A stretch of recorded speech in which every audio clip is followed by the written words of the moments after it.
All right, welcome back, high flyers. This is another in a series of SEO content writing course. And today we are looking at one of the best SEO keyword research tools, which is SEMrush. And your instructor is Kehinde Oyerunke Oshoba. Let's have a little recap about keywords before we go into the research for keywords. What are keywords?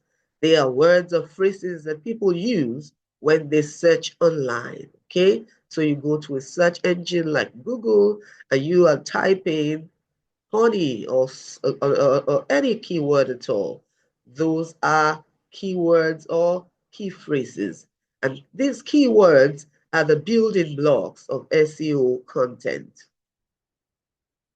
What is keyword research? Well, it's the process of finding and analyzing terms that people enter into those search engines and with the intent of using this data for specific purposes. Often this data is used for search engine optimization or digital marketing.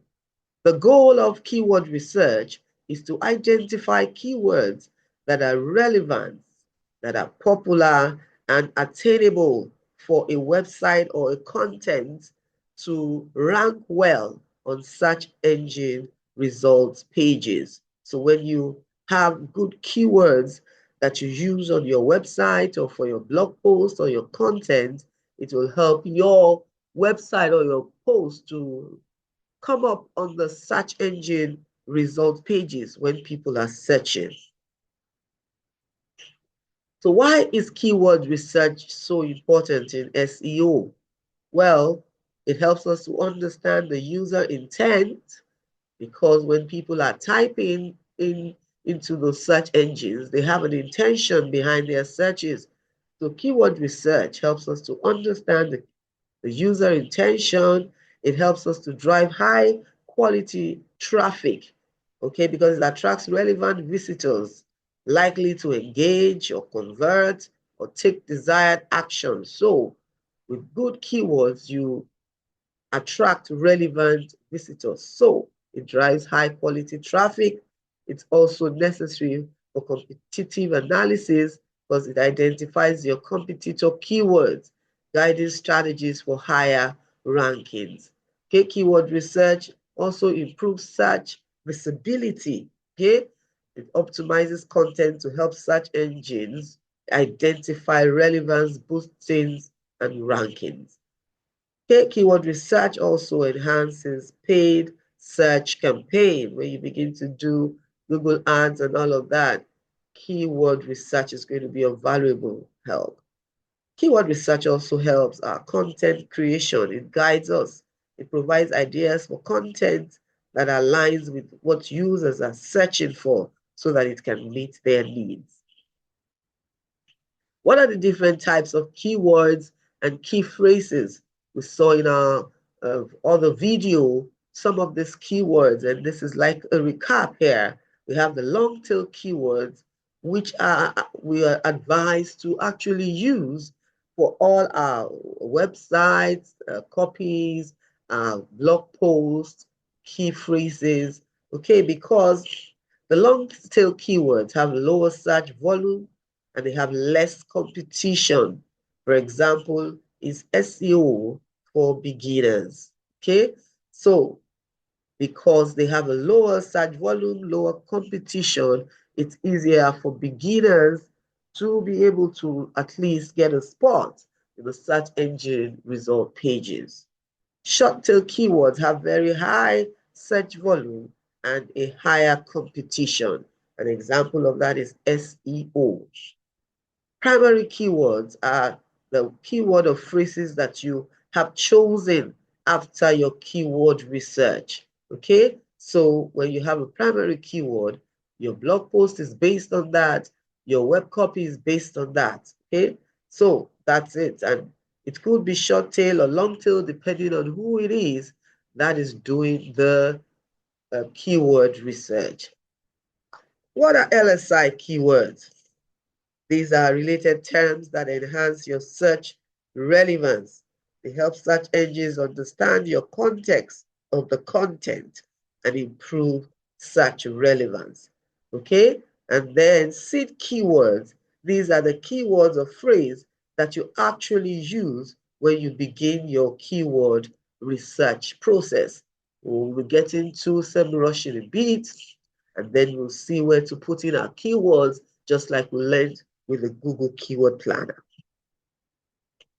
So what is the keyword research process? You can see in our diagram, you actually identify seed keywords. That's where we start from. We start with broad terms related to your business or content. Maybe it's fashion or money or any big word that you want to start with. Okay, that's a seed keyword. So you identify that, and then you use a keyword research tool.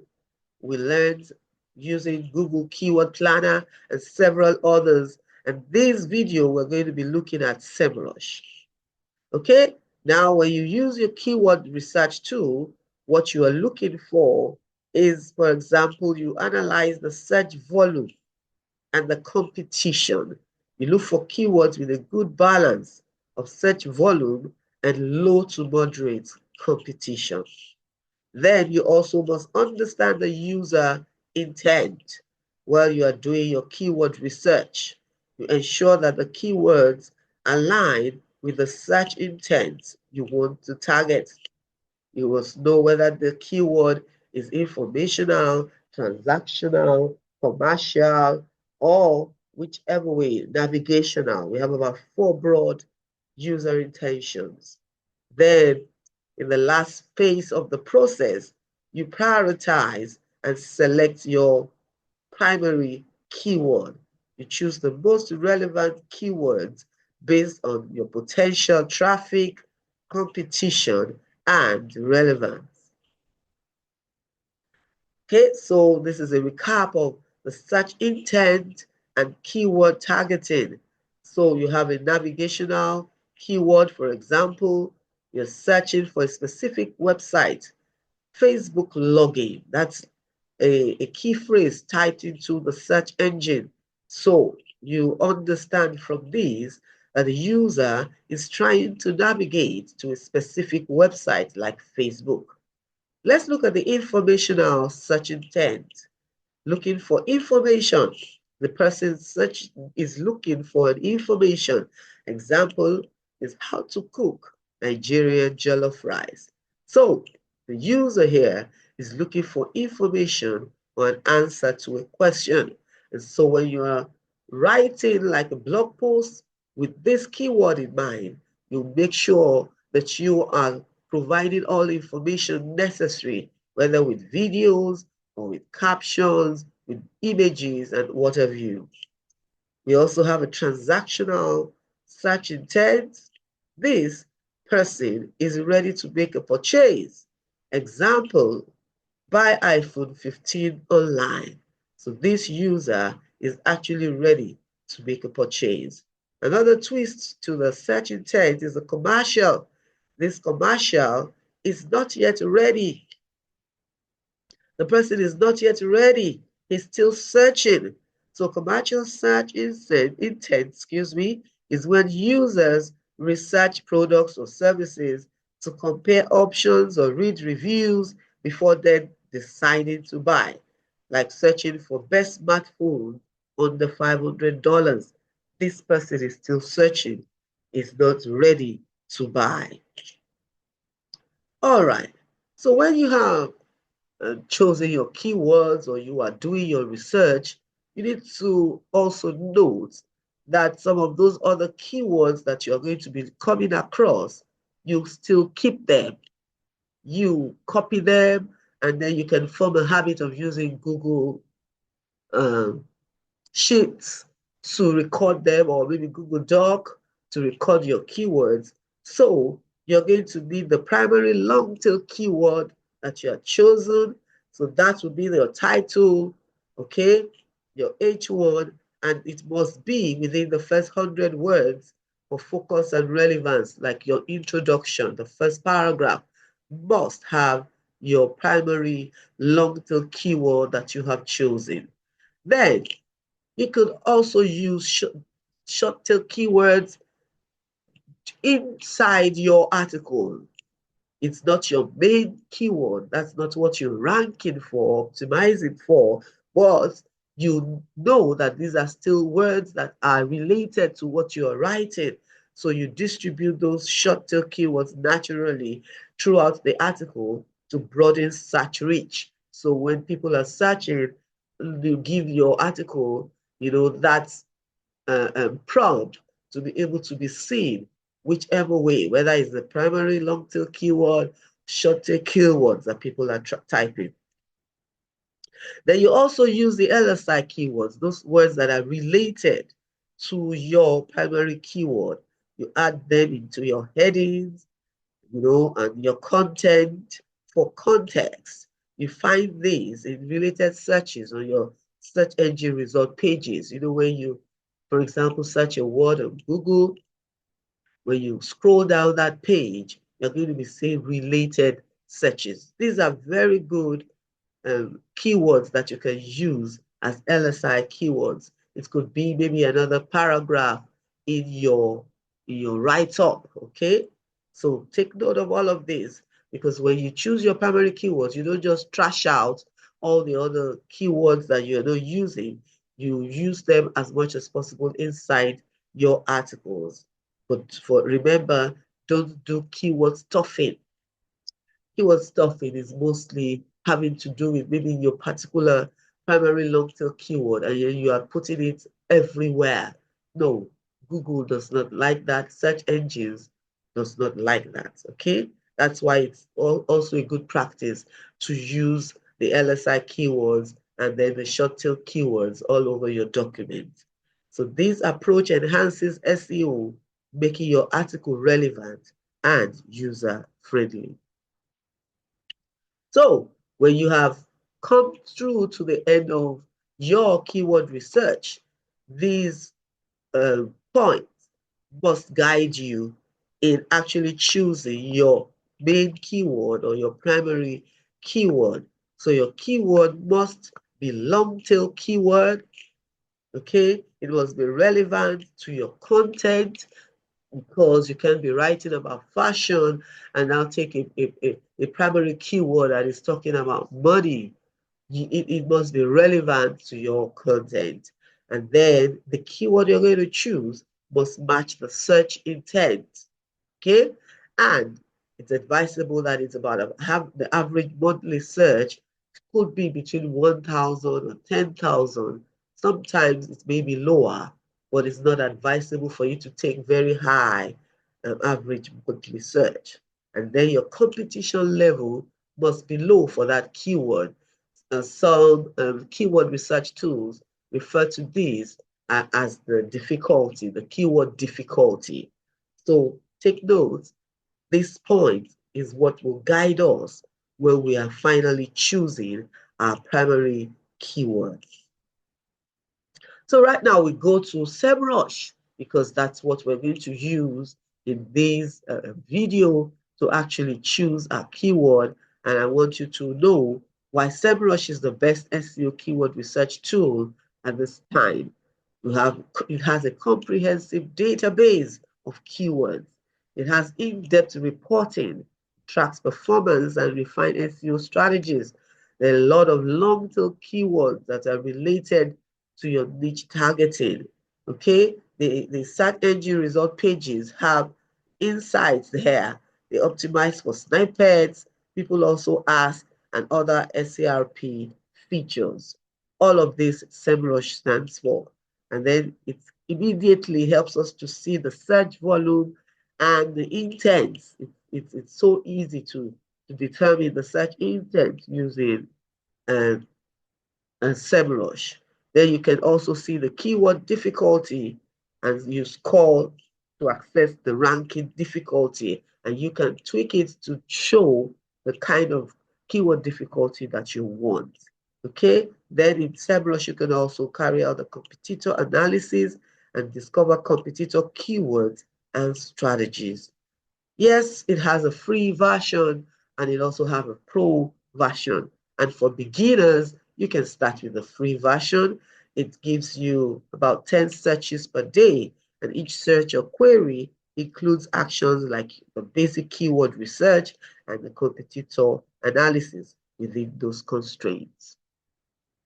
All right, so we're going to go right now and then look at the SEMrush and then examine how we're going to be using it to carry out our keyword research.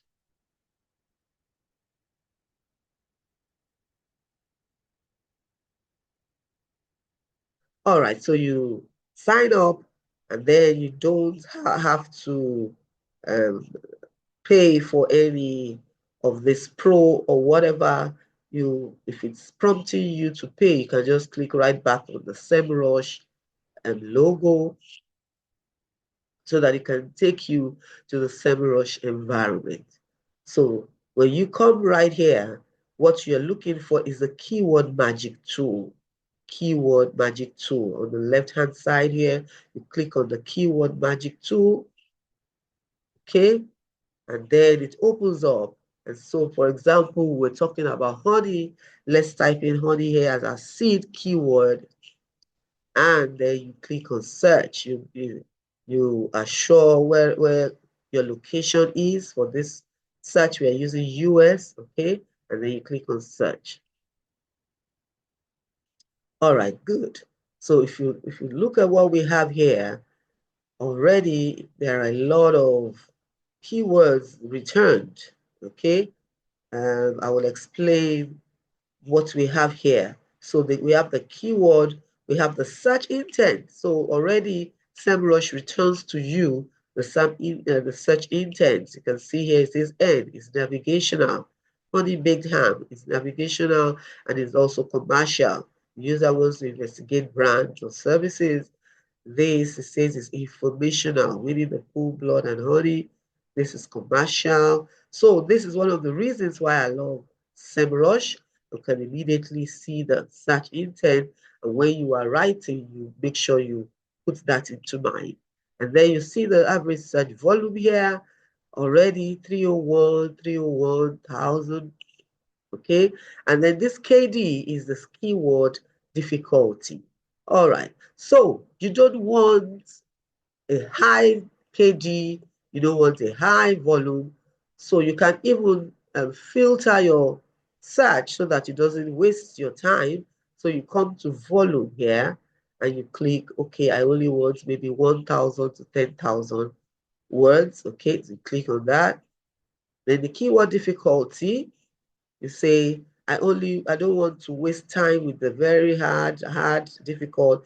So we can say possible or easy. So let's put it at possible, which is 30 to 49%. So when that is done, you can see that it has refined the search. It has refined the search. So you can now pick on the very best of what we have, and all of this that has to do with what you want to write. The keyword difficulty is good. The volume is also good. You can write down, you can copy, you can click here to copy if this is what you want, for example, or you want honey berry cafe, honey bees for sale, honey berry pancakes and cafe.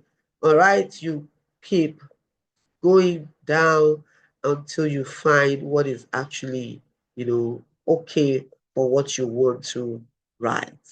Okay, so that's just the basics of using SEMrush for your keyword research.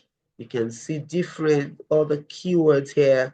If you decide to still click on it, all right, it will still return to you several other things that has to do with chicken. Probably you have something in mind that is related to all of these. You can click maybe recipe. All right, you click on recipe and then it will come here and return to you several recipes with honey. So you still check the search intent, you check the volume, you check the KD is still on the filters we chose. You can see it's still showing these filters. Okay. So that's it. You can check them and eventually choose what is right for whatever it is you want to write. All of these other ones has to do with Google Ads, okay? And then you can see that it's even updated up until last week.